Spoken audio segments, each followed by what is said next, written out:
Buenas tardes. Buenas tardes. Buenas tardes. Muy buenas tardes. Buenas tardes.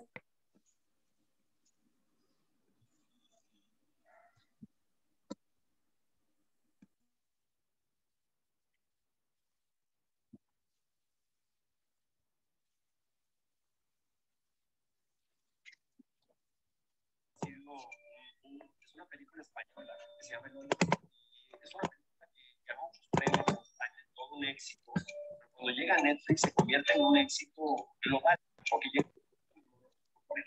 ¿Y de qué trata esta película? Es una cárcel donde los que están hasta arriba tienen comida y cada vez va bajando la plataforma, tienen nada más un determinado número de minutos. Buenas tardes, compañeros, ¿cómo están? Buenas tardes. Bien, gracias. Buenas tardes, maestra. Buenas tardes. Buenas tardes. Buenas tardes a todos. Buenas tardes. Realmente ya es como tienes todo al alcance, lo que cerca, es lo que está en crees que es tu entorno, porque los dispositivos tú tienes el conocimiento de todo lo que quieres, tienes eso.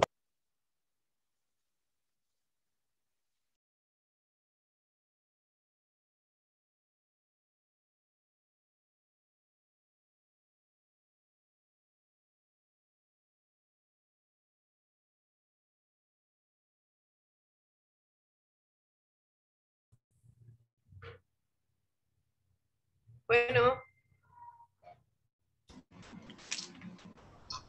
Buenas tardes, compañeros. Buenas tardes. Sean todos bienvenidos. Vamos a dar comienzo con esta primera sesión para compartir este círculo de estudio donde tuvieron ustedes a bien a unirse, ¿verdad?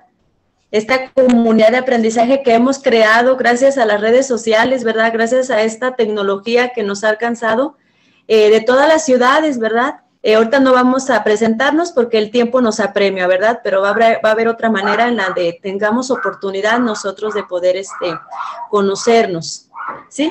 Bueno, les damos la bienvenida. Vamos alrededor de 32 participantes. Sin embargo, creo yo que la puntualidad aquí tendría que ser muy importante porque tenemos poco tiempo para compartir y algunos tienen otras actividades. Así que vamos a dar comienzo presentándome. Soy Nancy Quintana del estado de Aguascalientes, asesor técnico, como todos ustedes yo creo. Estoy aquí en la parte de organización, igual que el maestro Daniel Alejandro Rodríguez del estado de Monterrey, la maestra Roxana María González Vargas de Nayarit y la maestra Beatriz Hidalgo Gómez del estado de Veracruz. ¿Sí? Entre los cuatro hemos tomado esta responsabilidad, podríamos así decirlo, compartida junto con ustedes, porque gracias a lo que ustedes nos han compartido acerca de los organizadores, las lecturas que han realizado, es que hemos nosotros podido realizar esta actividad.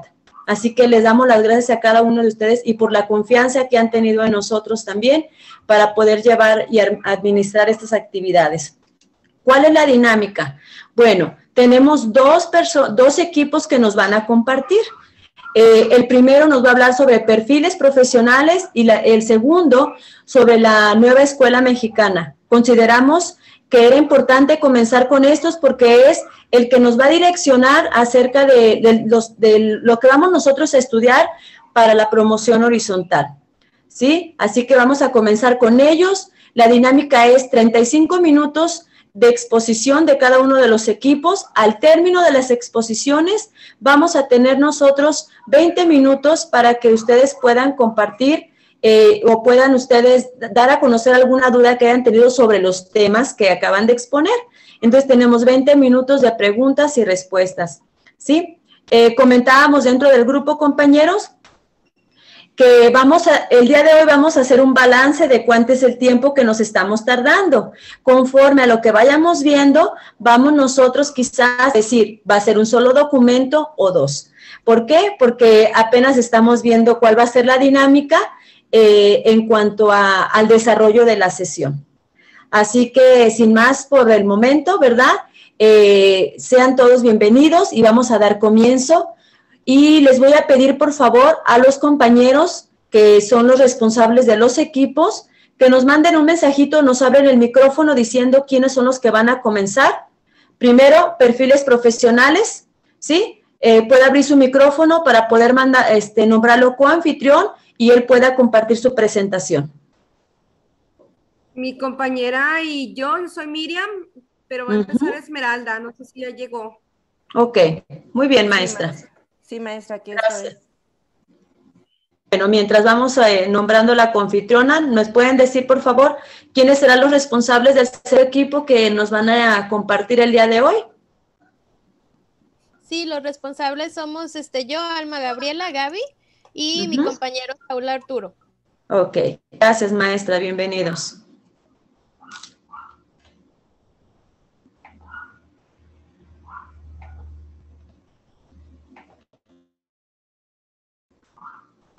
Bueno, mientras los compañeros nos van abriendo la pantalla para poder presentarnos, les voy explicando mientras ustedes se van acomodando, ¿sí? Bueno, vamos a compartirles, recuerden ustedes la presentación, el organizador que hicieron, el subrayado que hicieron con las ideas resaltadas. Estamos grabando la sesión.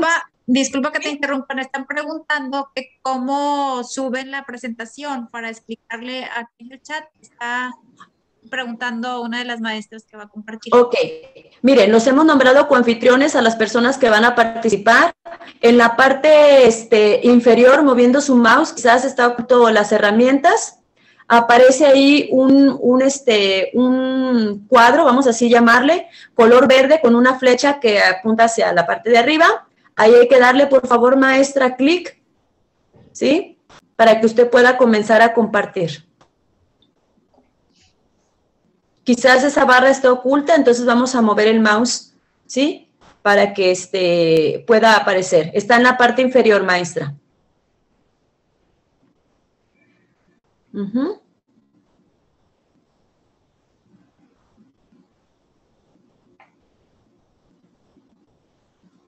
Ok, entonces continúo, estamos grabando nosotros la sesión, compañeros. Vamos a subir esta sesión a un canal de YouTube que se creó especialmente para el círculo de estudio. La presentación o la grabación va a estar en no listado. ¿Eso qué quiere decir? Que nosotros le vamos a compartir el link y con toda tranquilidad ustedes pueden exponer sin decir, esto va a andar en todas las redes. No, no va a estar en todas las redes, a menos de que ustedes compartan el link, el cual les pedimos que pues tengamos cuidado en esa parte. Yo creo que todos hemos hecho un esfuerzo en cuanto al tiempo, la organización, hemos dejado de hacer ciertas cuestiones para estar dentro de este círculo de estudio. Así que, bueno, les pedimos que ustedes hagan el análisis de los videos, de los textos que se les van a compartir y lo tengan, ¿verdad?, para ustedes. Entonces, el día de mañana quizás se les manda el link de la sesión del día de hoy, ¿sí? Va a ser a través de YouTube. Maestra, ya se observa su presentación. ¿Qué le parece si comenzamos?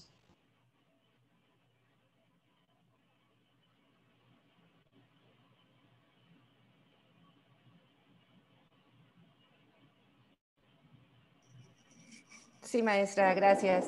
Bueno, pues como lo mencionó mi compañera, nos correspondió a nosotros, su servidora Esmeralda Hernández y la maestra Miriam, perfil, criterios e indicadores del asesor técnico pedagógico. Como lo mencionaba la maestra Nancy, pues iniciamos con esta presentación precisamente porque ya de ahí todas las lecturas pues van enfocadas a cada uno de los dominios que nos maneja en este 2021 el UCICAM. Quizás algunos de ustedes pues ya le dieron una leidita a los dominios y no es desconocido para para ustedes. Más sin embargo, pues la maestra y yo aquí les vamos a presentar así de manera muy, muy general de lo que nos menciona este documento. Pues, ¿qué es lo que nos pide el servicio profesional del UCICAM? Pues quiere un asesor técnico que responda a la tradición educativa mexicana. ¿Esto por qué? Porque la nueva escuela mexicana pues nos pide la excelencia y la mejora continua de la educación. El perfil profesional que nosotros como asesores técnicos debemos de tener, pues debe responder a una visión de asesoría pedagógica enfocada a la mejora de las prácticas de enseñanza y aportar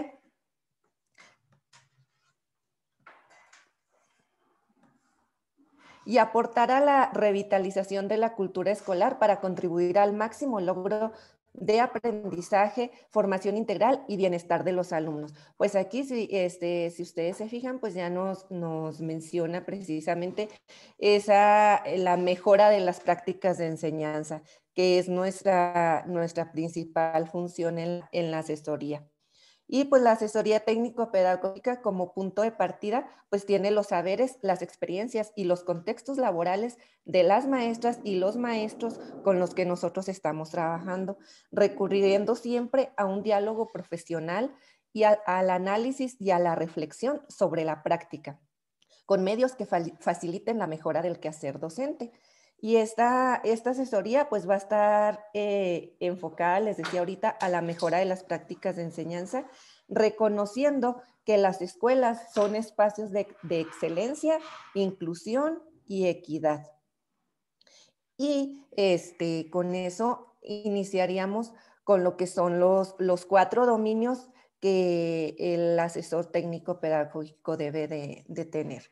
El primero, un asesor técnico que asume su quehacer profesional con apego a los principios filosóficos, éticos, legales de la educación mexicana.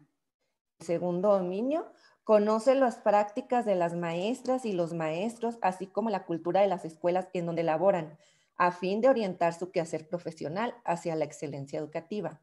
Tercer dominio, favorecer las prácticas de las maestras y los maestros, que las prácticas de los maestros y las maestras, se centren en el máximo logro del aprendizaje y en la información integral de los alumnos. Y por último, el cuarto dominio, un asesor que colabora con la supervisión escolar y propicia la vinculación entre las escuelas y las familias, comunidades e instancias de apoyo para fortalecer las prácticas educativas hacia la formación integral y el bienestar de los alumnos. Estos son los 4 dominios que nosotros vamos a estar trabajando a lo largo de todo este círculo de estudio, todos estos meses, con cada una de las lecturas que vamos a estar analizando.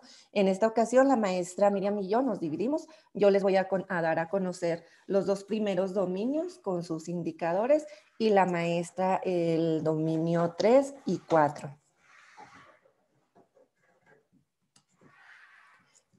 El primer dominio, como les mencionaba, pues es un asesor técnico pedagógico que asume su quehacer profesional apegado a los principios filosóficos, éticos y legales de la educación mexicana. En este dominio, pues lo principal es que como asesores valoremos que la educación es un derecho y que este derecho tiende a favorecer el bienestar y el desarrollo integral de los alumnos.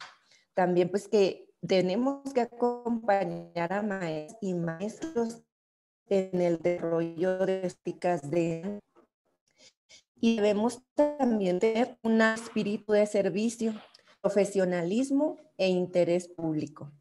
Y también pues la disposición para superarnos profesionalmente. En el primer indicador, nos dice, asume en su función de asesor técnico pedagógico que la educación es un derecho fundamental de las niñas, los niños y adolescentes para su formación integral y bienestar, así como un medio para la transformación y mejora social del país. Aquí para no estar leyéndoles tanto, porque en sí sería leerles pues todo el documento normativo, nada más pues así les voy a leer el indicador 1.1, así a manera muy general se los voy a explicar, pues nos habla de la función que nosotros como asesores técnicos, en la función nosotros tenemos que garantizar esos principios filosóficos, éticos y legales. Nosotros tenemos que disminuir la brecha de desigualdad que exista entre los niños, las niñas, niños y adolescentes. Y obviamente pues tenemos que conocer esos derechos y esos principios filosóficos, qué es lo que rige a la educación. El 1.1.2, pues asumir la responsabilidad normativa vigente. Tenemos que conocer todos los documentos actuales, que estos nos van a llevar a lograr una asesoría y un acompañamiento de mayor excelencia para nuestras maestras y maestros.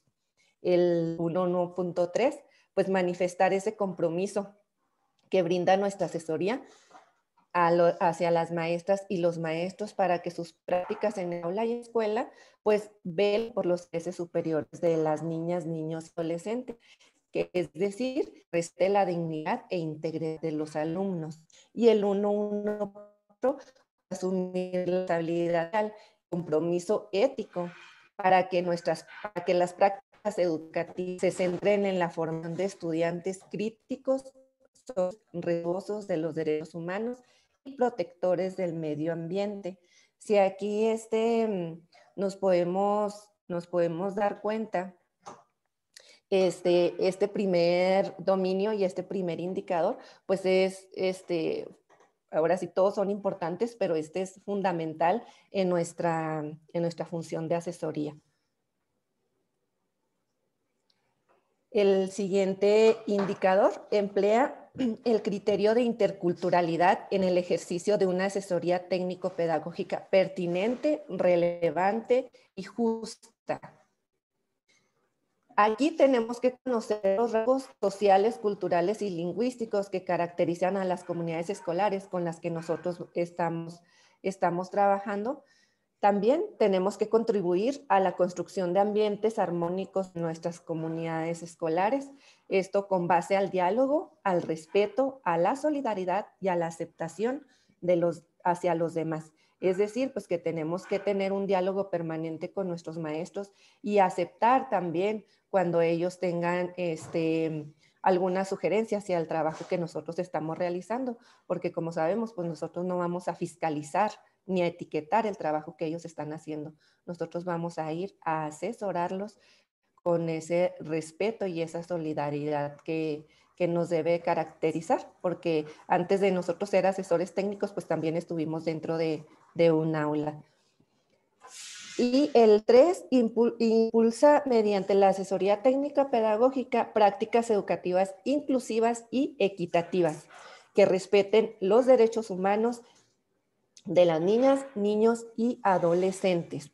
Entonces aquí, en estos 3 criterios, pues engloba lo que es el indicador de la interculturalidad, que en este criterio de la interculturalidad, pues nos habla mucho que lo que es la educación inclusiva y equitativa. Y obviamente, pues conocer estos rasgos sociales con los que nosotros estamos trabajando, que están inmersos en nuestras escuelas.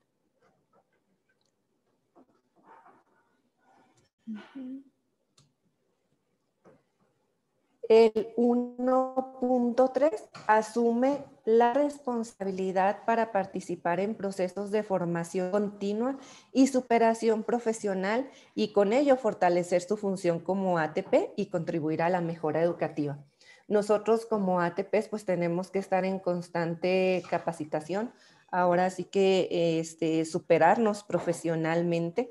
Es por eso que el 1.3.1 pues nos dice que participemos de manera continua en procesos de formación que atiendan a las necesidades del personal con el que nosotros estamos trabajando, que utilicemos los avances de investigación educativa y científica para fortalecer nuestro ejercicio profesional y fomentar, les decía ahorita, el diálogo, el intercambio de experiencias y la reflexión conjunta entre colegas de la supervisión escolar o de otros espacios educativos, que es precisamente eso que ahorita nosotros estamos haciendo, pues dialogando y posteriormente pues intercambiando experiencias sobre nuestra función, y con nuestros docentes que estamos asesorando, pues tenemos que tener muy un contacto ahora sí muy cercano y estar intercambiando esas experiencias, al igual con nuestros compañeros de supervisión, para lograr que el proceso de enseñanza y aprendizaje de los alumnos pues se lleve de una manera satisfactoria. Esto sería el primer dominio.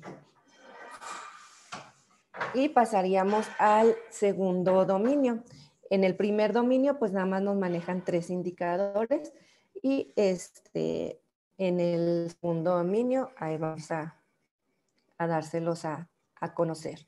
Un asesor técnico pedagógico que conoce las prácticas de las maestras y los maestros, así como la cultura de las escuelas en donde laboran, a fin de orientar su quehacer profesional hacia la excelencia educativa. Pues aquí tenemos que comprender las características que fortalecen las prácticas educativas de las maestras y los maestros con los que nosotros estamos trabajando. Tenemos que también fortalecer ese intercambio de experiencias que también ya nos mencionaban en el dominio 1, y no perder de vista el diálogo, la observación, el análisis, la reflexión acerca de la asesoría que nosotros estamos brindando, como de la práctica de las maestras y los maestros con los que nosotros estamos trabajando. El primer indicador comprende las características de la asesoría técnica pedagógica que fortalecen las prácticas de las maestras y los maestros y potencian los aprendizajes de todos los alumnos. Pues ya les mencionaba ahorita, tenemos que reconocer a la asesoría técnica pedagógica como un proceso de aprendizaje, y no se va a dar si no intercambiamos experiencias o ideas con nuestros asesorados, para que esto nos lleve a una mejora continua y sobre todo pues que nos lleve a tomar las mejores decisiones. También tenemos que identificar las características del aprendizaje del adulto como referentes para impulsar la mejora de las prácticas de las maestras y los maestros. Es por eso también que nos vienen nos vienen algunas lecturas que nos hablan sobre la andragogía, porque es ahí donde nosotros tenemos que conocer cómo aprenden los adultos, que es con lo que nosotros estamos trabajando. Comprender la importancia de los saberes y las experiencias cotidianas de los asesorados, así como de la enseñanza situada en procesos de mejora de las prácticas pedagógicas. Identificar el diálogo, la observación, el análisis y la reflexión sobre la práctica y el trabajo colaborativo como recursos básicos de la asesoría técnico-pedagógica. Fíjense, eso es a lo mejor hasta una pregunta que nos puedan hacer, y que podamos nosotros en algún momento decir, bueno, ¿cuáles son los recursos básicos pues, que tenemos como ATPs? Pues es el diálogo, la observación, el análisis y la reflexión sobre la práctica. Son esos, sobre la práctica y el trabajo colaborativo. Son esos recursos que nosotros como ATPs no debemos de perder de vista en nuestra función.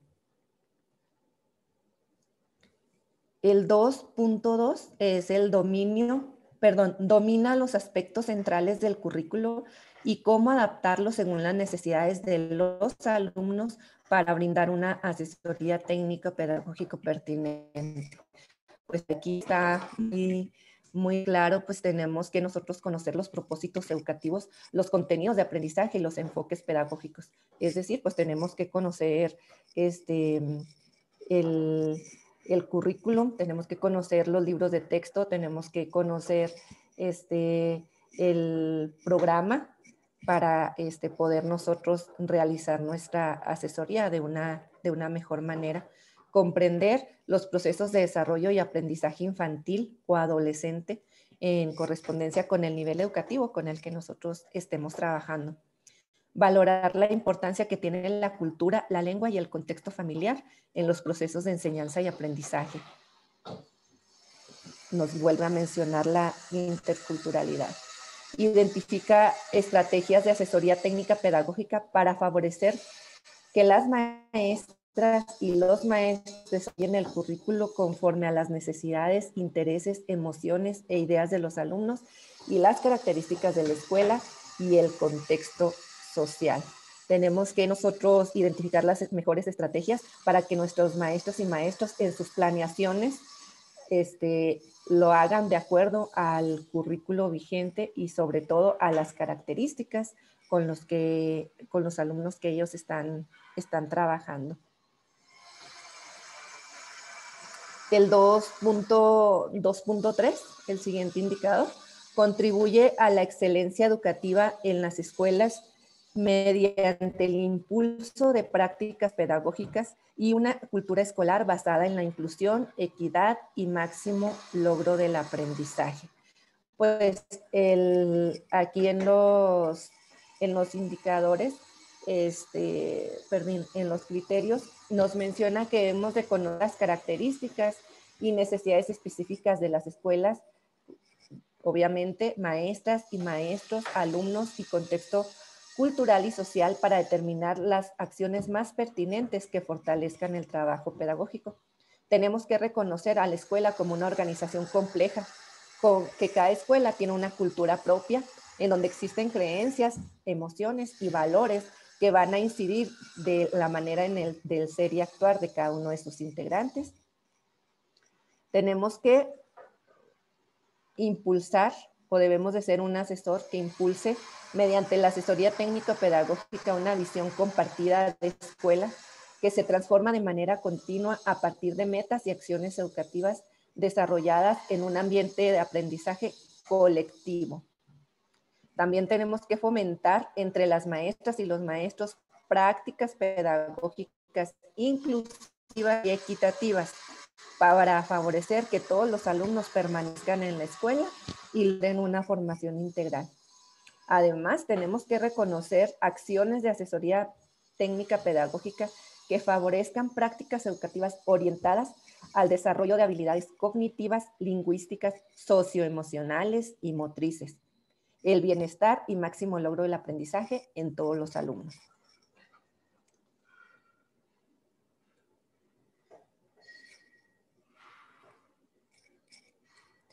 Y el dominio número 3 lo va a dar a conocer mi compañera Miriam. Adelante, maestra. Sí, nada más voy a hacer mi presentación, porque tengo ahí algunas cositas.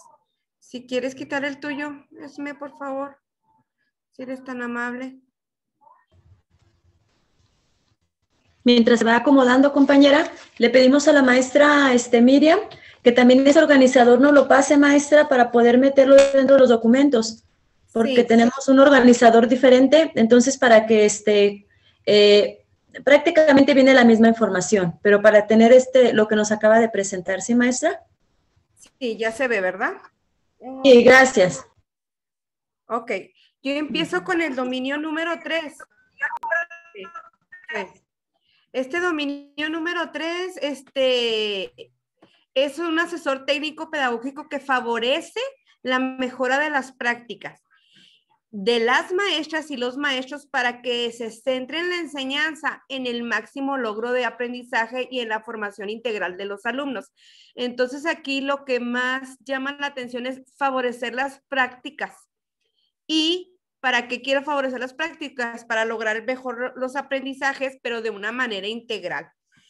Pero para esto, ¿qué debe de ser capaz el ATP? Bueno, pues debe movilizar el interés, la motivación y la participación comprometida en forma de colaborativa. Entonces, que se construya entre todos una visión de lo que queremos lograr.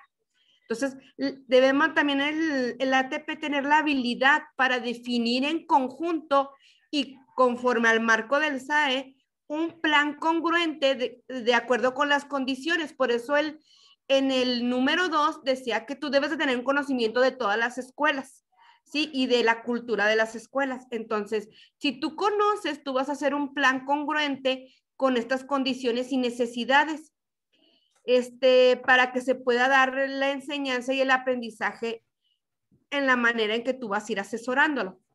Entonces, el ATP debe tener la capacidad para construir la asesoría y el acompañamiento como procesos que se desarrollen en un espacio de forma colaborativa. Entonces, no siempre el ATP debe decir qué voy a hacer, sino lo que yo voy a hacer es, después de conocer todo el contorno que yo tengo, en el que yo voy a elaborar, en lo que yo trabajo, y tengo todos los conocimientos, entonces voy a empezar a desarrollar un clima para mejorarlo. Voy a hacer un espacio donde ahí pueda cada director y cada docente dar intercambio de ideas y experiencias, pero tú debes de formar ese clima.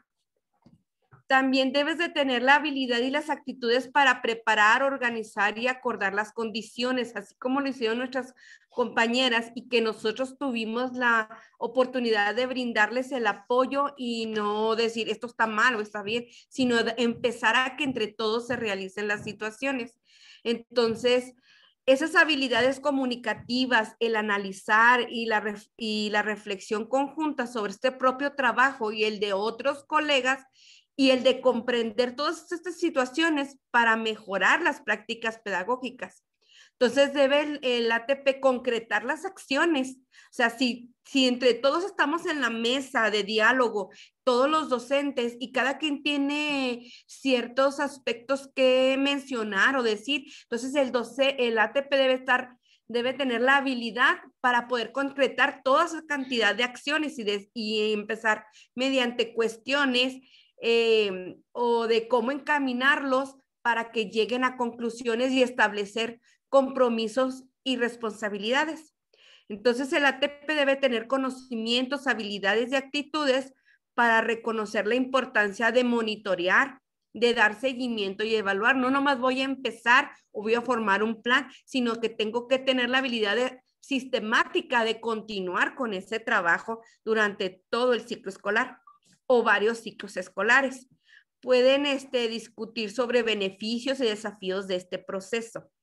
Debemos de dar seguimiento y evaluación a estos procesos y ser capaces de revisar permanentemente de forma individual, primero, porque yo me voy a autoevaluar, y de manera colectiva, pues vamos a autoevaluar nuestro trabajo para poder valorar y decir qué es lo que sí se ha mejorado, qué no, qué sirve, y poder actualizarlo y realizar un ajuste.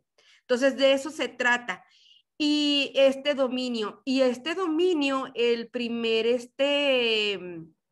criterio es: organiza su asesoría técnica. Ay, no me deja ver bien. Perdón. Con las características y necesidades de los maestras y los maestros del programa escolar de mejora continua del plantel donde se elaboran. O sea, el ATP debe diseñar su plan. Debe en ese plan hacer las acciones. Después de las acciones, organizar la asesoría y proponer estrategias.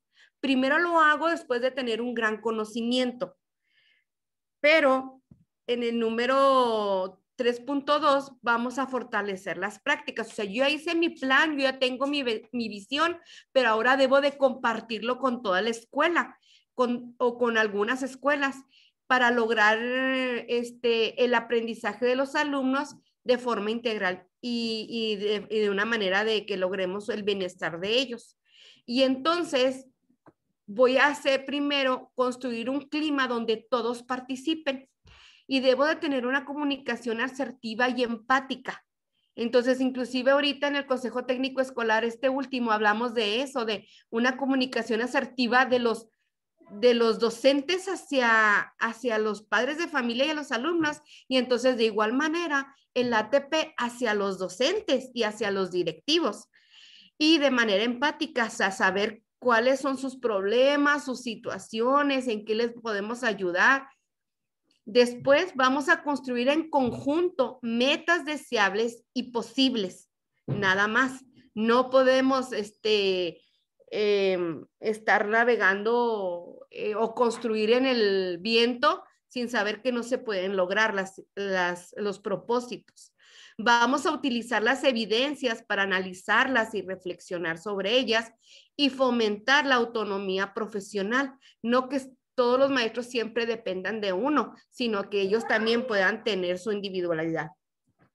Entonces, de ahí el otro criterio es evalúa de manera sistemática el proceso de asesoría técnica pedagógica para contar con información sobre los logros y las dificultades, mejorar las prácticas pedagógicas y su incidencia en el aprendizaje. O sea, yo qué tanto pude haber influenciado en este logro.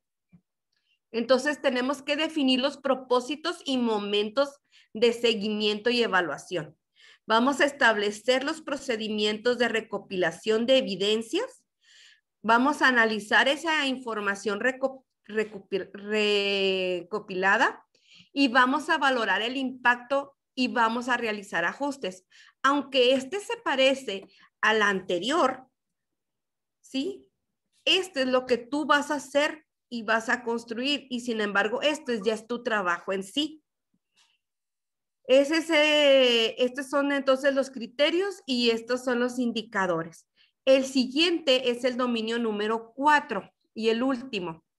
Un asesor técnico pedagógico que colabora con la supervisión. Aquí este dominio ya nos habla de todo el trabajo en conjunto con el supervisor y con la vinculación con otras escuelas o comunidades o instancias de apoyo que puedan fortalecer las prácticas educativas. Entonces, ¿a qué se refiere? Bueno, pues debe ser un ATP que sea capaz de organizar la asesoría y el acompañamiento y seleccionar las escuelas considerando prioridades de atención. O sea, yo tengo 9 escuelas y de las 9 escuelas no todas tienen la misma problemática. Entonces yo tengo que ser capaz de por dónde voy a empezar y con qué escuela, ¿sí? Y tener el tiempo que reconozca la diversidad presente. Ok. Entonces vamos a tener nosotros que vincular la vinculación de la escuela con las familias de los alumnos y la comunidad y las diversas instancias de apoyo a la educación, lo cual le demanda un conjunto de herramientas para orientar la construcción de estas alianzas. Como yo conozco toda la individualidad de cada centro escolar, debo ser capaz de decir, bueno, ok, en esta escuela, ¿cómo yo voy a ayudar a vincular el trabajo de las familias, de los alumnos? O si lo que yo necesito es el trabajo con la comunidad, o qué instancias me van a ayudar a mí a poder fortalecer las necesidades de cada centro escolar. También esto alude a los saberes y habilidades que alientan a la integración de redes de colaboración, como la que tenemos nosotros ahorita, que es una red de colaboración a nivel nacional. Bueno, pues debemos de tener una dentro de cada centro de trabajo. Podemos tener una con todas las escuelas y eso es una a nivel zona o con otras zonas. Entonces, o niveles educativos, regiones o entidades, de acuerdo a las necesidades o de acuerdo a las problemáticas que presenta cada centro escolar o la zona en sí.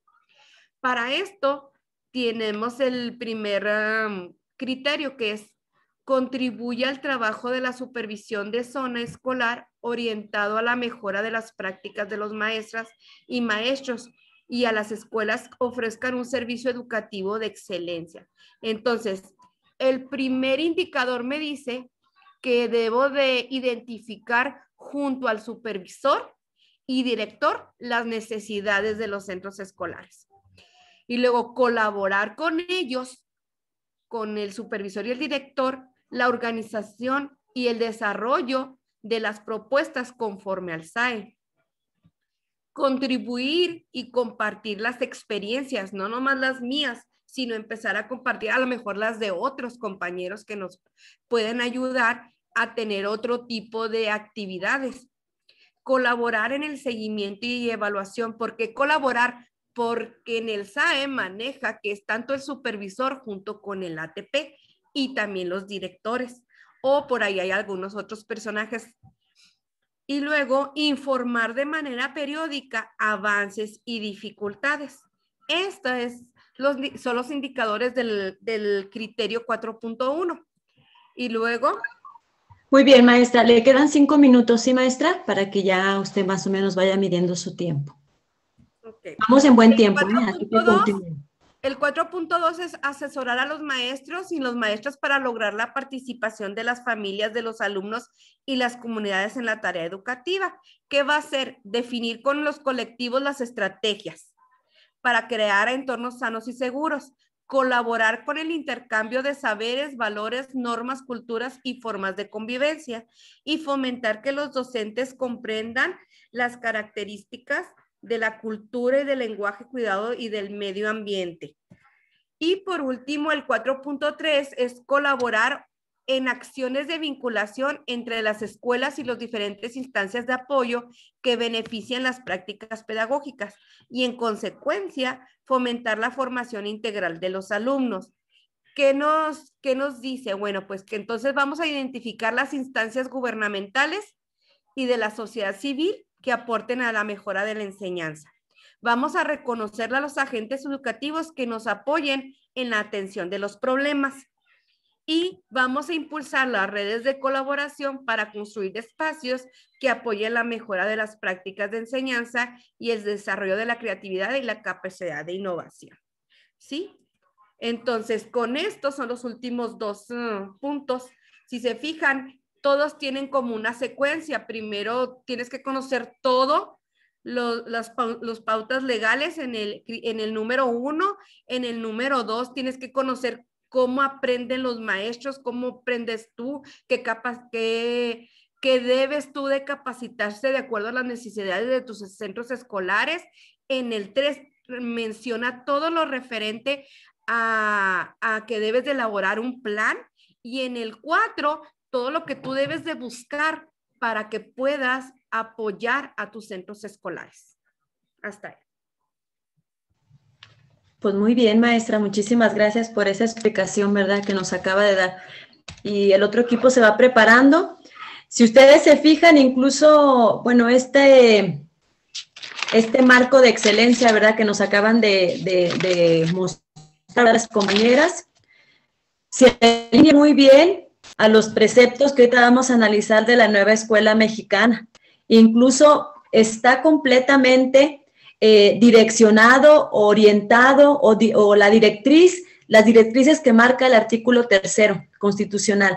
Ahorita vamos a analizar, incluso conforme ella iba explicando, si ustedes se fijan, se fueron identificando algunos rasgos de la nueva escuela mexicana, se fueron identificando incluso, bueno, yo fui identificando así como lo que nos marca el artículo 3, esa igualdad sustantiva, lo que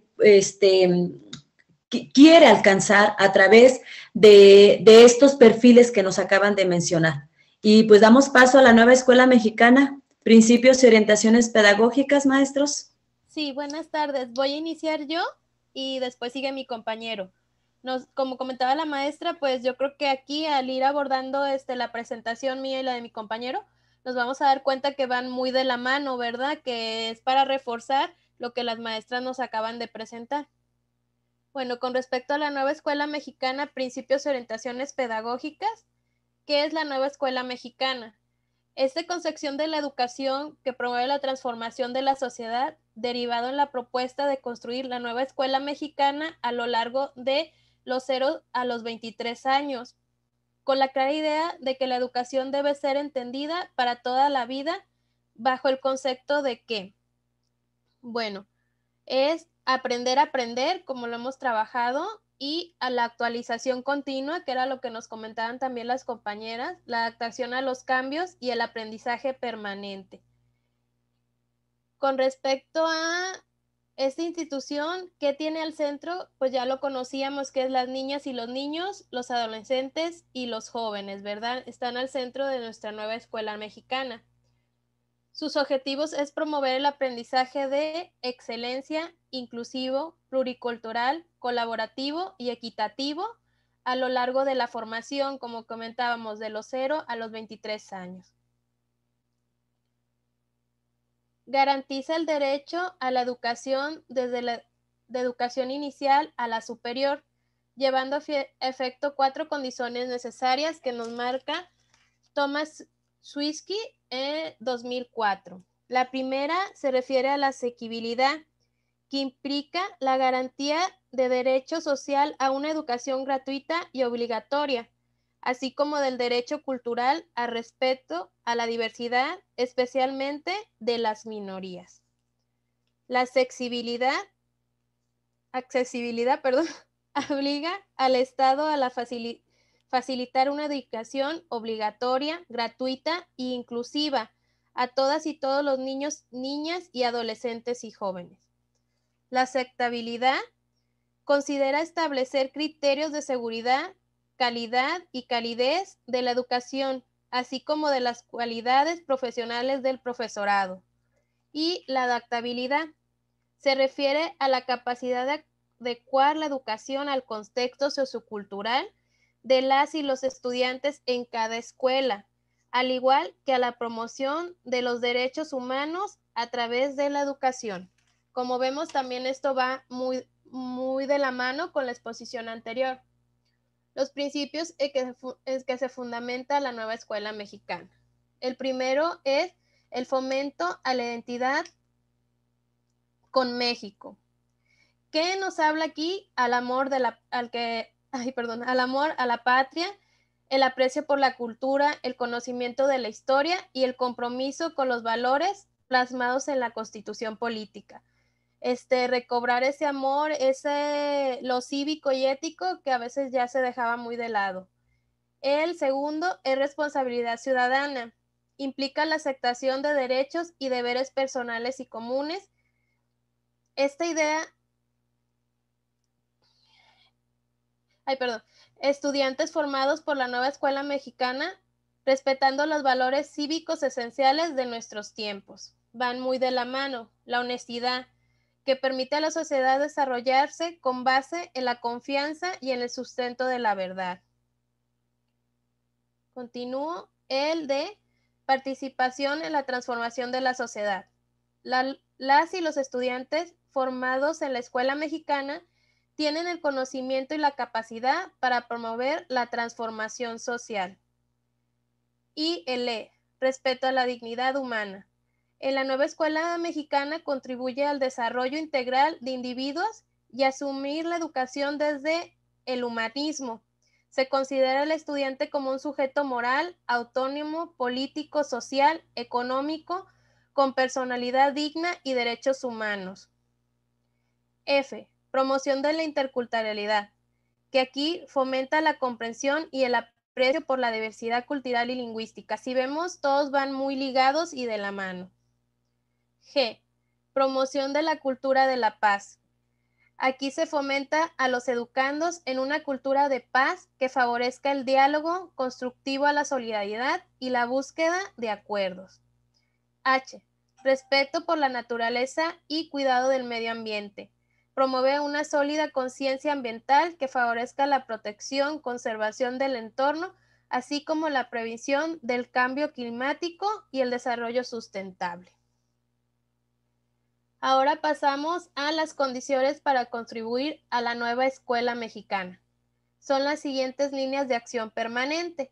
Aquí la primera es la revalorización del maestro, donde ya a nosotros se nos dio ese valor de nuevo como figuras docentes, y aquí viene, como comentaban, es la formación profesional, el conocimiento de los programas y procesos de desarrollo profesional, el mejoramiento y reconocimiento hacia nosotros.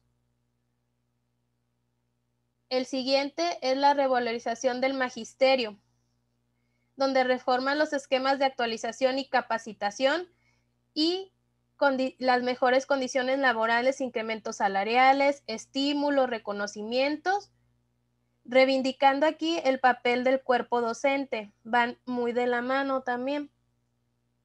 La infraestructura, donde ya se pretende instalaciones abiertas los 7 días de la semana en horario ampliado, contar con todos los servicios básicos en las escuelas, medidas y medios de seguridad, instalaciones adaptadas para personas con discapacidad, promover el combate a la deterioro ecológico, y el afronte a efectos de fenómenos naturales.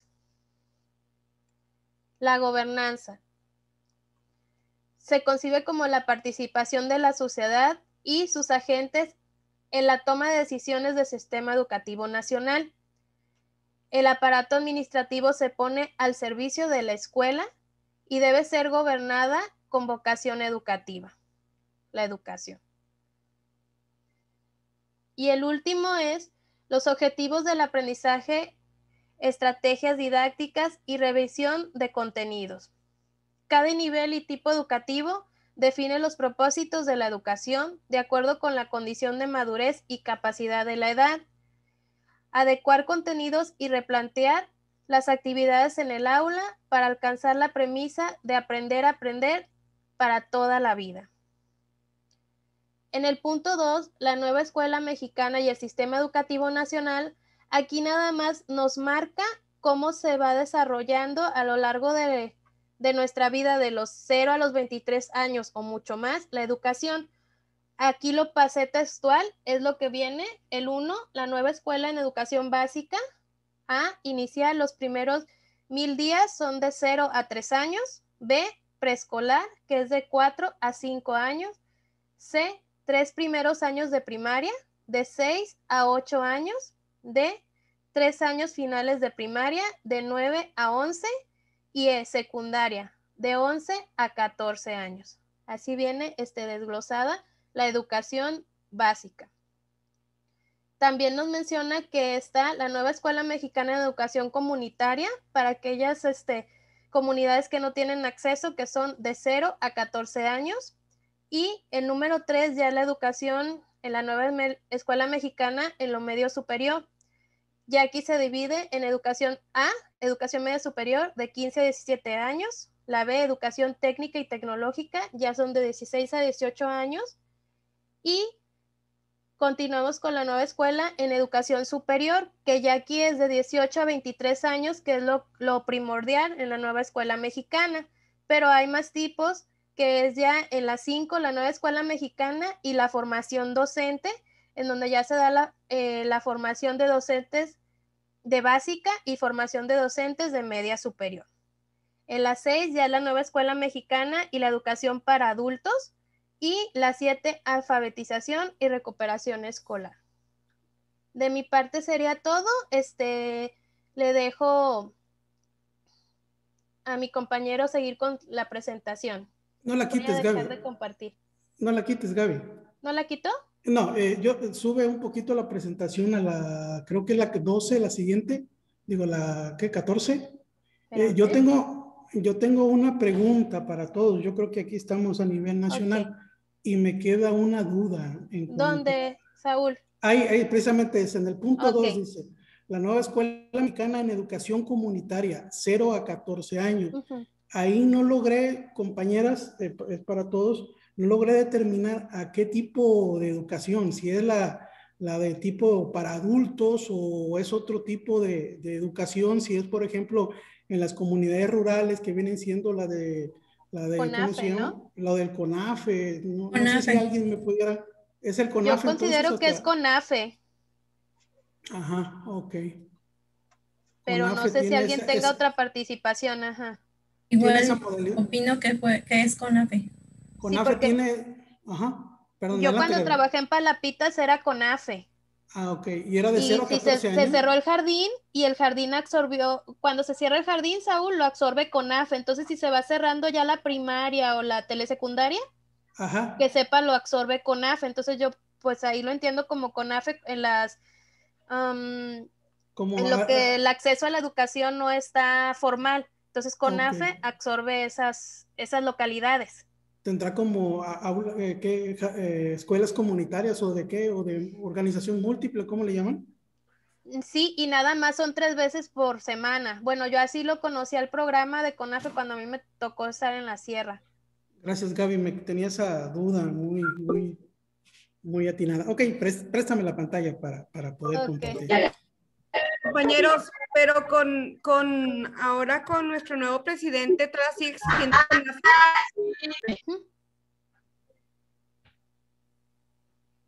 Adelante, maestra. Vamos a continuar, si gusta, maestro Saúl, y al final tenemos estos comentarios para poder continuar con la presentación y que no se pierda la información.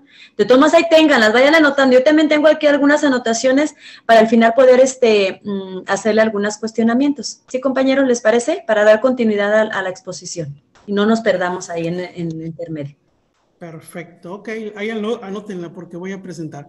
Bueno, buenas tardes, un saludo, yo soy el maestro Saúl, pareja de la maestra Gaby, un saludo desde Nayarit, somos del nivel preescolar. Y bueno, continuando con esos principios y orientaciones pedagógicas, yo me di a la tarea de tratar de situar precisamente este documento, en donde lo ubicaría, digamos, en la cuestión de la ley, ¿no? Yo, en lo personal, ahora sí que Saúl Arturo Fabián Guzmán, para la cuestión del estudio, yo la enclavaría un poquito más después del desarrollo del conocimiento del artículo 3º constitucional. Yo considero este documento como un puente o como una base para entender irnos hacia los planes y programas de estudio. Es un puente, digamos, como yo lo concibo, ¿no? Un puente guía que va hacia los planes y programas de estudio que de alguna manera continúan los mismos, pero posteriormente considero que el gobierno de la República va a hacer los ajustes necesarios, ¿no? Pero bueno, en este orden de ideas, a través de la reforma educativa del 2019, cuando nuestra Cámara de Senadores y Diputados tocan nuestra Constitución, pues de alguna manera se tambalean todas las bases, todas las leyes, todos los lineamientos, ¿no? Y pues la pedagogía no está a la excepción. Entonces, el derecho a la educación y sus implicaciones pedagógicas bajo el argumento de la nueva escuela mexicana, bajo estas modificaciones que se hicieron a través de la reforma educativa del 2019 sobre el artículo 3º, el 73 y 31, pues sí hizo esas modificaciones, ¿no? Hizo esos cambios que de alguna manera tendremos que conocer para alinearnos, no alienarnos, alinearnos a las nuevas circunstancias que nos determinan las autoridades, ¿no? En este sentido, lo más esencial de este documento señala que los enfoques va precisamente hacia los derechos humanos y en especial a nosotros como nivel básico sería precisamente a los derechos de las niñas, los niños y a los adolescentes, ¿no? Porque es un documento más puntual, más referido hacia nuestro nivel, que yo considero que en sesiones anteriores tendremos que analizarlo y tocarlo, para entender el interés superior del derecho del niño o la niña. ¿Qué es ese interés superior? En el sentido desde que, por ejemplo, ahorita que estamos en pandemia, llegan en igualdad de circunstancias. Si primero llega una persona a solicitar el servicio médico a una instancia de salud y detrás de él llega un niño, la ley nos dice que se le tiene que dar prioridad al niño que a una persona adulta o a una persona adulta mayor que haya llegado. Así se entiende, se concibe o se comprende lo que es el interés superior del derecho de los niños. Entonces, es un documento muy interesante que yo considero puntual y yo creo que lo vamos a analizar más adelante, ¿no? Y bueno, lo que es también la igualdad sustantiva, ¿no? La igualdad sustantiva se refiere a esa igualdad que alude al derecho pleno de los derechos universales. Por ser una persona dentro del territorio de la República, la Constitución Política de los Estados Unidos, pues ya te protege, ¿no? ¿Y por qué digo persona? ¿Por qué no digo ciudadano? Porque precisamente el ciudadano es el ciudadano mexicano, hablando del territorio nacional. Si viene un ciudadano extranjero a nuestra tierra, igual, por tener la calidad de persona, aunque es de extracción extranjera, igual de todas maneras esa ley la protege en cuanto a los derechos universales, en el sentido de los derechos humanos, y la capacidad de hacerlos efectivos en la vida cotidiana o en alguna circunstancia donde se esté apremiando, ¿no? Pues bien, este documento nos precisa la cuestión del derecho a la educación y sus implicaciones, establece ciertas condiciones de derecho a la educación. En primer término sería la formación integral para el desarrollo de potencialidades. Aquí me llama la atención ese punto, ¿no? Que este documento en sí maneja como potencialidades, si se fijan, no lo señala o establece como el desarrollo de competencias, ¿no? Es por eso, si se fijan en la cuestión del término de desarrollo de competencias, es una cuestión más puntual dentro de nuestros planes y programas de estudio. Entonces, al hacer yo la referencia de que está más cercano a la cuestión de la Constitución, si se fijan, la Constitución no maneja muy bien el término ese de competencias, sino que nos los deja en una especialización a nosotros, a la Ley General de Educación propiamente dicho, y a lo que son los planes y programas de estudio, ¿no? Y bueno, la enseñanza del aprendizaje, la planeación y evaluación hacia precisamente el desarrollo de esas potencialidades, ¿no? En ese sentido, como docentes, bueno, tenemos esa funcionalidad. Tenemos que mejorar continuamente nuestras enseñanzas para proveer a los alumnos de aprendizajes significativos a través de una planeación, de una planificación que les sea acorde a los contenidos y al contexto en el que habitan o en el que viven esos alumnos, ¿no? Y para ese desarrollo de potencialidades que comentaba hace un momento. Y bueno, vamos a transitar a formas activas centradas en la construcción de trayectorias. Fíjense que aquí este documento me llama la atención esa parte, ¿no? Las formas activas. Acuérdense que John Dewey o John Dew, no soy muy bueno para la pronunciación, igual de todas maneras señalaba esa parte, ¿no? De los alumnos activos, ¿eh? No podemos concebir a un alumno que está sentado, que está como en la educación tradicionalista, ¿no? Es un alumno que se mueve. La educación en sí, la educación es movimiento, ¿no? La educación tiene que ser una educación activa, una educación en la que el alumno se involucre a través de formas corporales, de formas orales, de formas de racionalidad, ¿no? De irse apropiando precisamente de los contenidos o de las situaciones de aprendizaje para el desarrollo de esas competencias que nosotros pretendemos favorecer a lo largo de las situaciones cotidianas que nosotros presentamos, ¿no? Y bueno, también planes y programas de estudio actualizado, que quizá sea una situación que nos están pendientes, ¿no? Que de alguna manera se comprometieron a hacer unas modificaciones, pero todavía están haciendo esos ajustes, ¿no? Seguramente en fechas próximas lo presentarán, ojalá que no sea muy pronto, sino imagínense la cambiadera de planes y programas que de alguna manera no agrada mucho a nosotros, ¿no? Y bueno, también lo que es la convivencia como un marco de respeto a las diferencias y un ambiente escolar incluyente. Aquí se dibuja precisamente en la cuestión del ambiente escolar incluyente esa palabra clave que nosotros tenemos que ir dominando, ¿no? ¿Qué significa incluyente? ¿Qué significa incluir, no? Desde el artículo 3 ya lo está manifestando, ya lo está señalando y se va dibujando y transversalizando a través de los planes y programas de estudio también, en donde lo tenemos que ir desarrollando.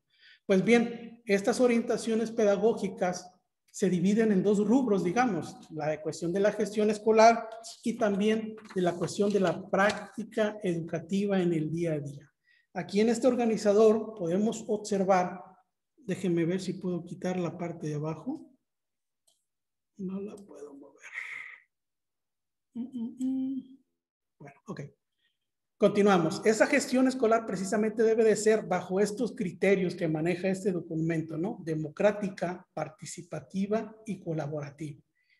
Pero si no hay una definición clara, no lo maneja así el documento, qué es democrática, qué es participativa y qué es abierta, ¿no? Pero bueno, se sobreentiende, porque de alguna manera este documento lo enclava precisamente en lo que es la colaboración, ¿no? Hace un momento las compañeras que nos hacían la anterior presentación nos hacían la presentación del 3.2, dice, la fortalecer las prácticas pedagógicas, construyendo en cierta manera la colaboración. Y ese es el punto clave que nos dibuja esta parte de la gestión escolar, de este documento de orientaciones pedagógicas de la nueva escuela mexicana. Por lo que debemos estar atentos precisamente a los cambios de las dinámicas escolares cotidianas, potenciar precisamente la autoridad y responsabilidad del docente desde el acompañamiento y en su práctica. Yo creo que esa es una de las funciones principales que tenemos como asesores técnicos pedagógicos. Nuestro trabajo no está en un escritorio, quizás sí, pero no en un alto porcentaje. Nuestro mayor trabajo es precisamente dentro del aula, dentro del centro educativo en ciertas circunstancias, ¿no? Para observar cómo se dan esas dinámicas de aprendizaje y de enseñanza, por lo consiguiente, entre los docentes y el alumno, con miras precisamente a lograr una mejora que ahora en estas nuevas circunstancias es sobre la excelencia, ya no calidad.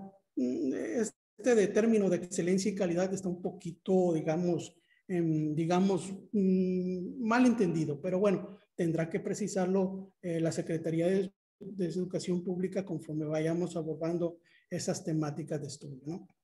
Y bueno, en ese trabajo colaborativo precisamente debemos de potenciar la autoridad y responsabilidad del docente, decíamos, a través del acompañamiento y su práctica.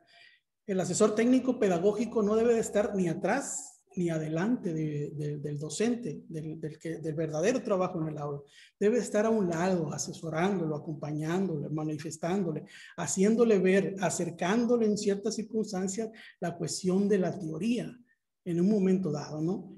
Apoyarlo, porque de alguna manera todos entendemos que la responsabilidad más fuerte es precisamente el conducir un aula. Él tiene esa forma de dinámicas diferentes y nosotros tenemos una responsabilidad de apoyarlos en ese sentido, ¿no? Y bueno, en lo que respecta a la práctica educativa del día a día, dentro de la nueva escuela mexicana, este derecho de las niñas y los niños que le otorga el artículo 3º constitucional significa que deben de ser sujetos activos, ¿no? A sujetos que de alguna manera deben de participar a través de su propio aprendizaje, ¿no? Entonces, una manera de apoyarlos es respetar lo que ellos están manifestando, ¿no? Respetar el aprendizaje previo del alumno para partir de esas formas o conocimientos que tiene el alumno como anclaje para ir en la progresión del aprendizaje de acuerdo a lo que nos definen los planes y programas de estudio de cada uno de los niveles de los que estamos aquí trabajando, ¿no? Que estamos aquí en reunión. Y bueno, el interés también de la actividad, la detección de necesidades y potencialidades de las y los estudiantes, así como los desafíos de su contexto. Esa es la parte viva que nosotros tenemos que señalar, ¿no? Observar las potencialidades de los alumnos, qué es lo que nos está pidiendo el plan y programa de estudio y qué nos está determinando en ciertas circunstancias el contexto en el que se está desarrollando este alumno, ¿no? Y bueno, hay diversas, los alumnos son considerados en términos de igualdad de capacidades y disposiciones para aprender, con especial atención a aquellos que provienen de contextos de situaciones vulnerables. Esa es una parte de la inclusión. La inclusión ya no se entiende o se concibe como un escalón o como un nivel más de comprensión. Ya no son simplemente los niños, digamos, los niños que tienen una cierta discapacidad, sino son todas las personas, digamos, todos los pueblos indígenas, los afrodescendientes, los migrantes, las mujeres, las personas con alguna discapacidad, lógicamente, los sectores marginados del país que tengan condiciones para ejercer su derecho a educación de acuerdo a todos los niveles, tipos y modalidades. La inclusión pues va más allá de una cuestión de reconocimiento de lo que es las personas con discapacidad. Son todas esas personas que deben de tener esa accesibilidad que manejaba Gaby hace un momento, ¿no? El acceso a la educación. Y bueno, así tendremos en el documento de análisis algunos otros puntos interesantes que de alguna manera ya les pasamos un breve resumen. Y bueno, también tenemos esas organización y uso de información de estrategias, recursos, materiales para enriquecer actividades y promover diversas experiencias de trabajo con las y los alumnos, ¿no? Pero bien, nos vamos a la parte pues ya un poco ya más conocida y reconocida por todos nosotros. Permítanme, se me trabó un poquito. Ahí está. La práctica precisamente del día al día, ¿no? El diagnóstico, me gusta mucho esta palabra que está utilizando de la nueva escuela mexicana, ¿no? En lo personal. Dice, obtener información sobre las trayectorias escolares que los alumnos deben de tener, ¿no? Realizamos un diagnóstico, aseguramos una trayectoria escolar de lo que tenemos que desarrollar con los alumnos y de alguna manera estamos haciendo ese trayecto hacia el desarrollo de competencias para la vida, ¿no? Y bueno, aquí fíjense qué interesante esa propuesta que nos hace a través precisamente de un ejercicio colegiado, entendido que de alguna manera debemos de transmitirnos información entre docentes de cómo los alumnos aprenden, qué es lo que saben, qué es lo que pueden hacer, ¿no? Quizá esta parte se refiere a la cuestión se me va la palabra, de esa comunicación que debemos de tener entre niveles, ¿no? Del nivel preescolar, primaria y secundaria, ese expediente o esas formas que están documentadas de cómo el alumno va desarrollando y que pudiera ser un documento o un insumo necesario para el ejercicio precisamente de esas trayectorias y reconocimiento a través de esos ejercicios colegiados. De compartir precisamente información relevante de la evolución de los aprendizajes precisamente de nuestros niñas, niños y adolescentes. Y bueno, trabajar bajo el supuesto de promover potencialidades que en cierta forma, pues bueno, ya lo comenté hace un momento, son las competencias y los aprendizajes esperados que pretendemos de desarrollar. En cuanto a la organización de los contenidos y principios organizadores, que son precisamente esos principios de organización de cómo se va a desarrollar la cuestión educativa, son formas de organización pertinentes en la comunidad escolar. Debemos de observar el entorno de cómo es que se organiza esa comunidad, tanto en lo individual como en lo colectivo. Este tercer punto me llama mucho la atención, recuperar el sentido de la experimentación pedagógica. Pero yo no lo ubicaría solamente en la cuestión del aula, como una forma de estrategia metodológica de trabajo con los alumnos. Inclusive también lo llevaría a la cuestión de nosotros como maestros, digamos, dentro de la zona escolar, lo que es el supervisor, lo que es el director, lo que es el asesor técnico pedagógico, lo que es el docente, inclusive yo sumaría al equipo administrativo, en este caso el preescolar, es más común los intendentes, ¿no? De esa experimentación pedagógica que tenemos que realizar, necesitamos ver y valorar materiales, cuáles son los más adecuados, cuáles son o que pueden ser utilizados como objetos de aprendizaje y que pueden apoyar al alumno a desarrollar precisamente esas competencias que nosotros tenemos que ayudar, ¿no? Entonces, aquí hay esa palabra de experimentación pedagógica, me gusta y me agrada, porque de alguna manera lleva la cuestión implícita del aprendizaje basado en problemas, que es una estrategia, una metodología del trabajo en donde involucra a los alumnos, donde los hace pensar, los hace actuar, los hace decidir, los hace precisamente tomar decisiones de lo que se están desarrollando. Si la actividad que se llevó a cuenta funciona, no funciona, ¿por qué no funciona, no? Entonces, esa es la parte, ¿no?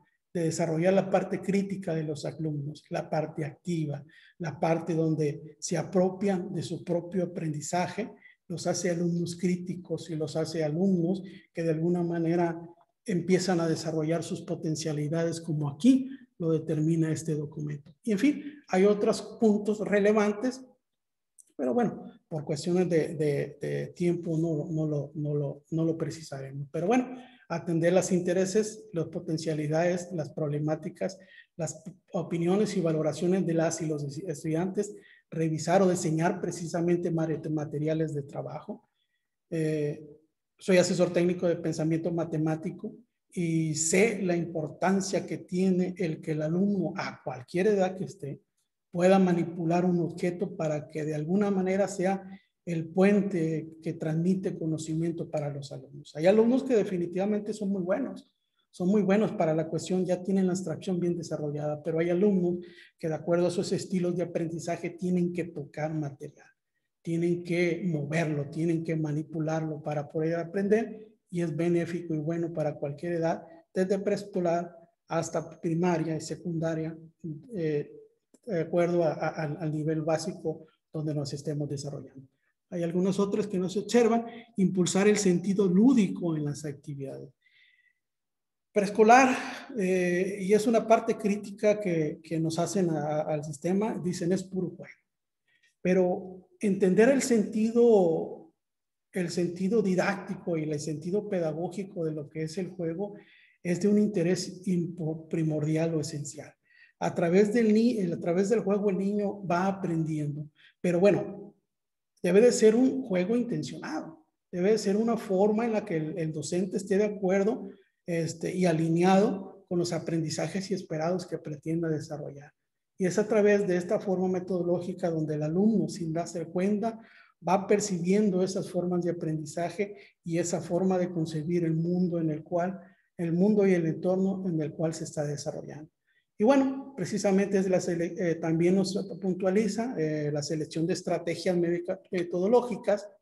Aquí se definen algunos principios orientadores para el diseño de ellas, que es ponderar la experiencia docente y la reflexión sobre la práctica. Inclusive, ahorita, en estos momentos en los que estamos viviendo pandemia, que de acuerdo que estamos haciendo un esfuerzo sobrehumano para desarrollar nuestra capacidad sobre las TIC, sobre la utilización de herramientas como es ahorita lo que tenemos el Zoom, algunas presentaciones, algunos videos. La experiencia del docente no ha podido ser mermada. Igual, en este tiempo actual, maestros, alumnos se han dado cuenta de la importancia de la figura que tiene el docente, ¿no? Como guía precisamente de ese aprendizaje. Perdón. Y algunos decían que en algún momento las computadoras iban a suplir al docente. No lo creo. Y en la actualidad en la que estamos podemos valorar esa parte y veremos que salimos avante, ¿no? Y bueno, considerar estrategias sustentadas en metodologías precisamente activas, participativas, pues conocemos innumerables, ¿no? El aprendizaje basado en problemas, que lo había comentado, el aprendizaje basado en proyectos. Hay algunas otras, por ejemplo, metodologías que le llaman las aulas STEM o los hacedores, que son propiamente los talleres donde el niño a través de la construcción de objetos, de la reparación de una licuadora, de la preparación, por ejemplo, de una ensalada, lo que me comentábamos sobre los laboratorios pedagógicos, necesitamos de esas experiencias activas en las que el docente sea, digamos, ¿cómo decirles? Que propone las actividades y observa nada más cómo se van desarrollando, ¿no? Y de cierta forma va explorando los conocimientos de los alumnos y va tomando nota precisamente de esos trayectos o de esa evolución de aprendizajes que van teniendo los alumnos. Fíjense bien, aquí están retomando la cuestión de las pausas activas. Ya vimos que de alguna manera hay una teoría que dice que a los 50 minutos, no sé si ya pasamos más de 50 minutos, el cerebro descansa, ¿no? Lo que dicen se pone en stand-by. Entonces no podemos estar sentados tanto tiempo y quizás sea uno de los problemas que tenemos ahorita en la cuestión del trabajo en línea que estamos desarrollando. Muchas veces cansamos a los alumnos porque permanecen sentados la mayoría del tiempo. Lo veo con mi hijo, tiene 5 horas de estudio y está sentado. Adelante, ¿quién quiere participar? No, maestro, nada más para decirle que tenemos 5 minutos para que usted continúe con su presentación. ¿Sí? Adelante, maestro. Adelante, muchas gracias. Bueno, vamos a aprovechar esos 5 minutos y bueno, potenciar la autonomía en el aprendizaje de los alumnos y las alumnas. Aquí pues tendremos que generar esa metacognición, ¿no? En la que el alumno se dé cuenta de lo que sabe y lo que puede hacer, ¿no? Y hasta dónde puede llegar. Entonces, esa potenciación tenemos en esa autonomía, en esas formas metodológicas de trabajo que les comenté sobre el aprendizaje basado en problemas y algunas otras muchas que ustedes ya lo conocen, ¿no? Y bueno, debe haber esa vinculación de estrategias que al tipo de contenido que se quiere trabajar en el nivel de profundidad y que se pretende lograr, ¿no? No podemos hacer nada más ensayos de lo que tenemos que hacer. Debemos de tener bien delimitado lo que vamos a realizar a través de nuestras actividades o situaciones de aprendizaje que desarrollamos con los alumnos, precisamente enclavados en los aprendizajes esperados que pretendemos desarrollar. Tenemos algunas otras, por cuestiones de tiempo, aquí se los dejaré en la presentación. Y bueno, ya como final, pues tenemos que tener una evaluación. Pero fíjense que aquí como lo concibe la evaluación en la nueva escuela mexicana, determina que es precisamente que es un proceso que construye información del ámbito escolar. Entendido a la evaluación como un parte del proceso necesario dentro de nuestro plan de clase, es precisamente ir rescatando y obteniendo esos pedacitos de información que vamos a ir construyendo si el alumno logra o no logra, o en qué medida logra ese aprendizaje esperado que tenemos que hacer. Pero bueno, también no puede ser así. También el maestro debe de participar a través de una retroalimentación en la que determine o en la que los alumnos conciban si se logró o no el objetivo de aprendizaje de esa escuela. Y bueno, a partir de esa retroalimentación y esas formas de evaluación que tiene el maestro, la toma de decisiones. Ahí la toma de decisiones es si se logró, en qué medida se logró, lo logró el grupo, faltan cuáles niños para darle seguimiento puntual, en fin, es una parte interesante de la evaluación que no, si bien es cierto, normalmente es la última forma que hacemos en la evaluación de los aprendizajes, pero si se fijan, concebida como un proceso, es la parte también que determina el inicio de ciertas circunstancias de aprendizaje que tenemos que valorar. Y bueno, ¿qué mejora? Mejora precisamente las trayectorias formativas de los estudiantes, mejora la práctica docente y mejora también en la cuestión de la gestión escolar ya con las cuestiones directivas, ¿no? Y bueno, algunos ámbitos, trayectos de formación de los estudiantes, que es la gestión, la práctica docente, el sistema educativo y la evaluación diagnóstica. Pues bien, aquí dejo de presentar. Si se fijan, es un documento muy interesante que yo lo abordaría poquito después de la valoración del artículo 3º constitucional, que ya lo comentaba al principio. Gracias, maestra. Sí, gracias, maestro. Lo que dice el maestro es bien interesante, ¿verdad? Si ustedes se fijan y fueron identificando algunas palabras, cuando analicemos el artículo 3º, la Ley General de Educación, pues vamos a escuchar todo lo que acaba de mencionar el maestro, igual lo que acabamos de mencionar acerca de los perfiles profesionales, vienen ahí inmersos.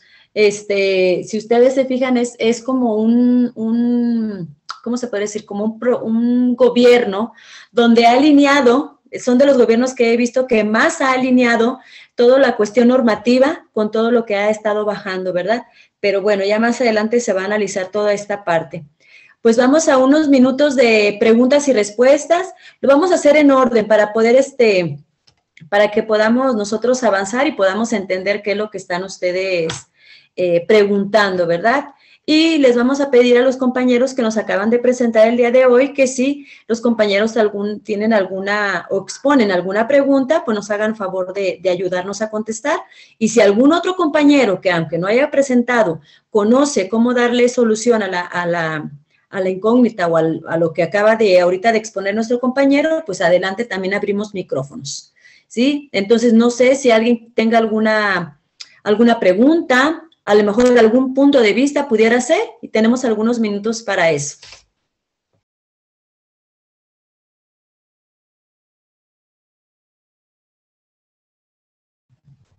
¿Todo claro? ¿O lo quieren poner en el chat? Bueno, a mí me llama la atención algo. Por ejemplo, en este último documento de la nueva escuela mexicana, no sé, a lo mejor puede ser que yo esté mal, pero yo considero que todo lo que menciona es casi lo mismo del plan 97 o lo que se estipulaba. Lo único que yo le encuentro de diferencia es la parte donde habla de que con el enfoque humanista y no me acuerdo qué otra palabra, porque como no tengo ese último documento que presentaron ahí, pero sí me llama la atención. No sé si todos los demás coincidan conmigo o a lo mejor yo estoy equivocada en el hecho de que todo lo que pide, inclusive de evaluación, de seguimiento, era algo que se marcaba desde antes de este nuevo gobierno. No sé, o sea, aquí la importancia es, digo yo, encontrar la diferencia de lo que se tenía a lo que se tiene para saber qué es lo que se pide, porque para mí viene siendo lo mismo. Nada más yo le encontraba el humanismo y no me acuerdo qué otra palabra viene por ahí. Lo de la inclusión, maestra. La inclusividad. La inclusividad también ya se manejaba antes. Excelencia. No, maestra, pero la inclusividad la manejaban sobre diferente situación. Por ejemplo, ahora incluso hasta hay una estrategia nacional de inclusión donde ya nos marca que ya la inclusión no solamente establece a los niños con necesidades educativas especiales, abre más el panorama, incluso dentro del artículo 3, cuando nosotros lo analicemos, va a aparecer esta parte. O sea, la parte de inclusión no solamente es a este tipo de alumnos, sino a la cuestión de accesibilidad, a la cuestión de permanencia, a todo lo que tiene que ver de acuerdo a los contextos que nos rodean. De aquí también la interculturalidad, todo lo que marca. Sí, como es una reforma, maestra, no viene diferente todo. Ya en una reforma, las preferencias sexuales. Ajá, ok, también, ajá, sí. Entonces, como es una reforma, solamente hay algunos cambios, pero sí se establecen desde el artículo 3, Ley General de Educación, y algunas estrategias que están sacando, pues nuestra autoridad federal, ¿verdad? No sé.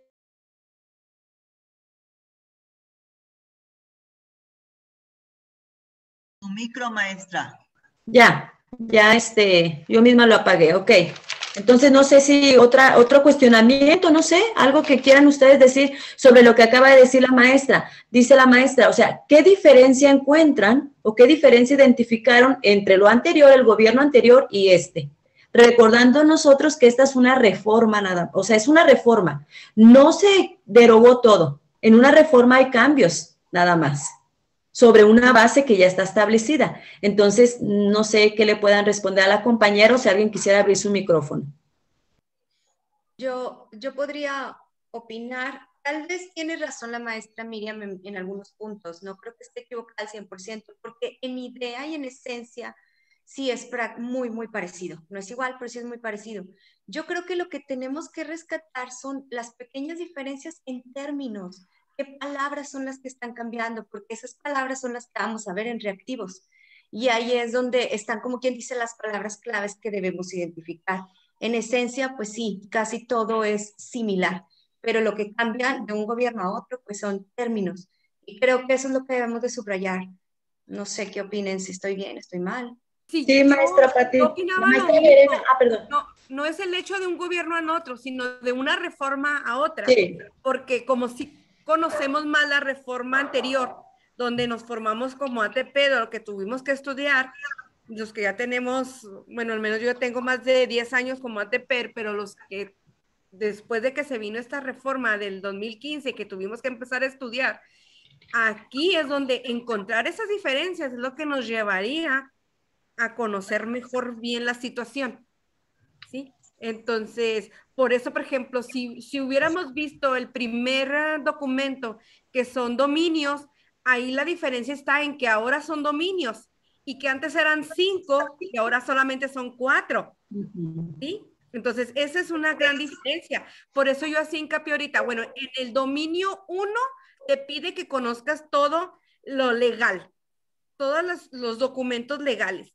En el dominio 2 te pide que conozcas cómo aprende el maestro, cómo aprendes tú, qué debes de aprender tú, qué debes de saber.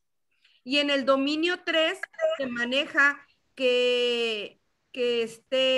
cómo va a ser tu plan, ¿sí? Cómo vas a formar ese plan. Y en el dominio 4 es, ok, ese plan, tú en dónde vas a apoyar y con quién te vas a apoyar en el trabajo, en colaboración. ¿Sí? Así es, maestra. Pues entonces, conocer esas diferencias. Sí, lo mismo en este último documento, esas pequeñas diferencias es lo que nos ayudaría más. Así es, conforme vayamos analizando, sí, maestra Miriam, efectivamente, y conforme vayamos nosotros analizando los documentos normativos, vamos a ir identificando, o sea, el artículo 3º, Ley General de Educación, todas estas incluso palabras que ahorita el profesor mencionaba, vamos a identificarlas ahí, la igualdad sustantiva, la inclusión, la excelencia, toda esa parte vamos a identificarla dentro de estos documentos normativos. Hay una participación de la maestra Verena. Creo que levantó su mano, maestra Verena, no se quiere abrir su micrófono. Vamos a dar una participación de ella y otra persona para cerrar la sesión. Adelante, maestra.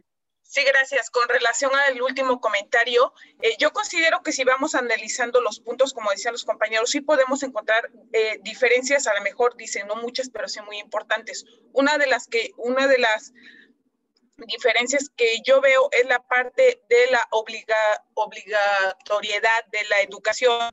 En la pasada decía educación básica y consideraba preescolar, primaria y secundaria. Ahorita se está retomando como obligatoria la educación inicial y la media superior y la superior. Y ese es un punto muy, muy importante, porque anteriormente, como estaba planteada el artículo 3º y todo lo demás, los demás documentos base, pues el gobierno de esa manera, pues se estaba como estaba planteada, no estaba dentro de ser obligatoria la educación, por ejemplo, superior, pues no se estaba obligado a dar lugares, a los jóvenes, por ejemplo, ¿no? Y aquí al menos ya independientemente de que se vaya a hacer o no se vaya a hacer, ya lo está considerando como que la educación inicial, que no estaba antes, y la educación superior, ya en la media superior entran dentro de la obligatoriedad. Eso es otro de los puntos que a mí me parece importantes. Hay otros, pero no me tomo mucho tiempo. Gracias. Muy bien, pues ya la maestra mencionó otros tantos, ¿verdad? Entonces, ahí vamos compañeros, haciendo esta parte de identificando. La maestra Eli Cortés también levantó su mano, maestra Eli, y enseguida la maestra Beatriz Hidalgo. Maestra Eli. Sí, gracias. Buenas tardes. Otro de los puntos también muy importantes, y me sumo a lo que acaban de decir los compañeros, es precisamente en la que la nueva escuela mexicana está ahora haciendo ese cambio en la concepción de una educación, porque estamos hablando de una transformación, como bien lo decía usted, maestra Nancy. Entonces, esa transformación implica la inclusión, la excelencia, la educación y la pluriculturalidad. Entonces, son tres aspectos bien importantes que nos está manejando ahora esta nueva escuela mexicana, porque vemos cómo está inmerso, ¿verdad?, esto de la pluriculturalidad en todas las asignaturas. Entonces, es como algo transversal que nos están solicitando que a los docentes se les esté manejando esta situación. Es nada más ese mi punto de vista. Gracias. Pues muy bien, aquí están otras más, compañeros. Ya estábamos haciendo nuestro glosario, cuestiones muy puntuales de las modificaciones, los cambios que estamos identificando. Miren, entre todos, de eso se trata el compartir. De eso se trata este momento, y yo creo que estamos sacando provecho de esto, ¿verdad? Maestra Beatriz Hidalgo. Permiso. Muy buenas noches, compañeros. Bueno, pues muchas gracias por permitirnos escuchar a los compañeros. Los felicito.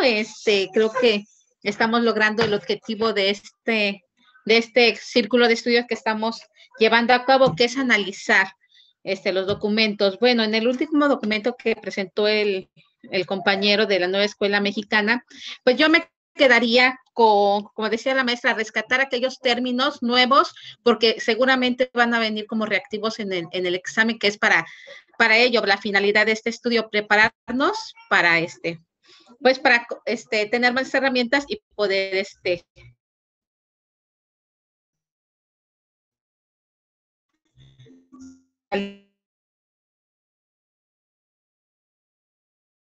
bien con 4 términos que para mí son nuevos, que es la asequibilidad, accesibilidad, aceptabilidad y adaptabilidad, y ver en qué términos los está manejando en estos 4 condiciones necesarias para que se lleve a cabo lo que es la nueva escuela mexicana.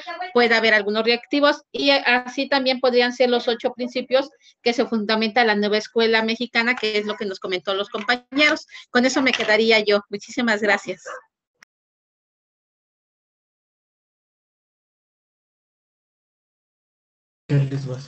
Pues a ver, ¿otra participación? Ángeles Vázquez. Sí, maestra, buenas noches. Efectivamente, escuchando las exposiciones de los compañeros, creo que en el orden sí nos hubiera tocado mejor el artículo 3º, el 73 y el 31, que es lo que mañana nosotros vamos a exponer. Yo creo que cuando nosotros toquemos esos artículos y podamos ver cuáles fueron los artículos que se adicionaron, se derogaron y se reformaron, ahí vamos a poder entender por qué surgen nuevos documentos que tienen que responder a las partes que se adicionaron, a las que se reformaron y quitaron todo aquello que se derogó. Entonces, a lo mejor por una falta de experiencia nos expusieron primero la nueva escuela mexicana, pero que mañana cuando veamos esos artículos nos pudiera quedar un poquito más claro qué sucede o por qué surgen nuevos documentos. Gracias. Muy bien, maestra Ángeles. Los documentos que vamos a analizar entre hoy, mañana y pasado tienen esa finalidad de que ustedes vayan afianzando. Hicimos los perfiles, o porque hicimos primero la cuestión de lo que pretenden para direccionar todo lo que ustedes están mencionando, ¿verdad? Si bien incluso ahorita, pues bueno, ya están quedando algunas inquietudes de hacia dónde me tengo que ir, cuestiones de ese tipo, pero bueno, conforme vayamos trabajando el día de mañana, el día de pasado mañana, igual vamos a identificar, ¿sí? Por ahí hay una preguntita, por eso vamos a terminar. ¿Qué les parece? Vamos a terminar donde dice, la educación comunitaria, ¿la maneja CONAFE o la multigrado? ¿Es parte de la que maneja el Estado?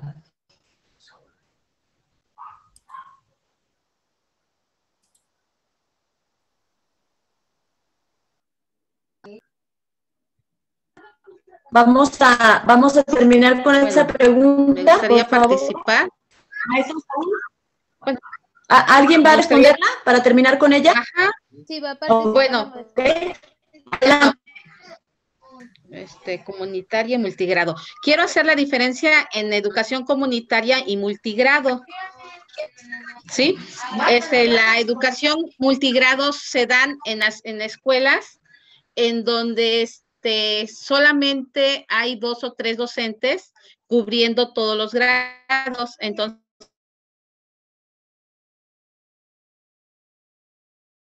por eso se dice que es unitaria, porque solamente, o multigrado, porque, por ejemplo, hay 3 docentes en 2 grados. Y comunitaria quiere decir que entra lo de CONAFE, que ahí es, se les da educación bueno, un maestro de CONAFE dan clases para educación inicial, primaria y secundaria. Claro, con cada uno de sus programas, pero por eso se dice que es comunitaria, porque ahí entrarían en unas, por ejemplo, en preescolar pueden tomar las instalaciones de los de CONAFE, las instalaciones de preescolar, pero ahí están dando clases a niños de primaria o hasta de secundaria. Por ejemplo, yo trabajo en una zona donde el maestro de telesecundaria estaba preocupado porque iban a abrir una secundaria por parte de CONAFE. Entonces, yo creo que esa es la diferencia. No sé si estoy bien o algún maestro me quiera aclarar mejor. Gracias. Sí, si gustan participo yo. Sí, así es, maestra. De hecho, por ejemplo, aquí yo vivo en Jalisco, Nayarit. No es una comunidad alejada, pero ahorita haciendo referencia a ese tipo de educación, aquí de mi fraccionamiento a 2 cuadras está un lugar que se llama Las Galeras. Son hijos de trabajadores que cortan caña. Y yo trabajaba antes de ser ATP en el jardín que está a 3 cuadras de Las Galeras hacia el otro lado.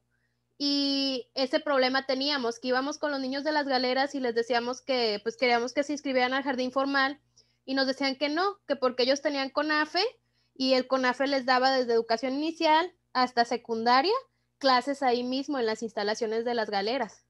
Entonces se da ese tipo de educación en donde se requiere el servicio.